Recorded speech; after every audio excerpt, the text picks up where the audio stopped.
জাতীয় ফুটবল দলের সাবেক অধিনায়ক কায়সার হামিদের মেয়ে অভিনেত্রী ও কন্টেন্ট ক্রিয়েটর কারিনা কায়সারের জানাজা সম্পন্ন হয়েছে।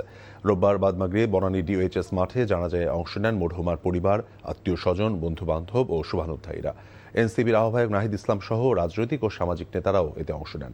জানাজার পূর্বে তার বাবা সকলের কাছে দোয়ার আবেদন করেন। জানাজা শেষে কারিনার চিকিৎসা নিয়ে অভিযোগ তুলে বাবা কায়সার হামিদ বলেছেন, হেপাটাইটিসের চিকিৎসা নেই জেনেও হাসপাতাল কর্তৃপক্ষ সময়ক্ষেপণ করেছে। আগে জানালে কারিনার লিভার প্রতিস্থাপন করা যেত বলেও মন্তব্য করেন তিনি। পরে কেন্দ্রীয় শহীদ মিনারে আরেক দফা জানাজা অনুষ্ঠিত হয় জুলাই যোদ্ধা কারিনা কায়সারের।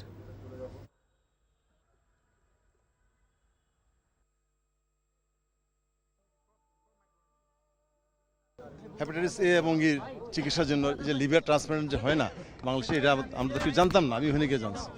তো এই জিনিসটা ডে ওয়ানে যদি বলতো তাহলে আমরা প্রথমেই তাকে শিফট করে বাড়ি নিয়ে যেতে পারতাম। আমার 5-6 দিন এখানে নষ্ট হয় না, সময় নষ্ট করে ক্ষতিটা হয়েছে। শহীদ মিনার থেকে মুন্সিগঞ্জে যেখানে দাফন করা হবে গজারিয়া, সেখানে হচ্ছে আমার শ্বশুরবাড়ি আর কি, তার আম্মার একটা জায়গা আছে, সেখানে একটা মসজিদ নির্মাণ হবে এবং মসজিদের পাশে তাকে কবর দেওয়া হবে।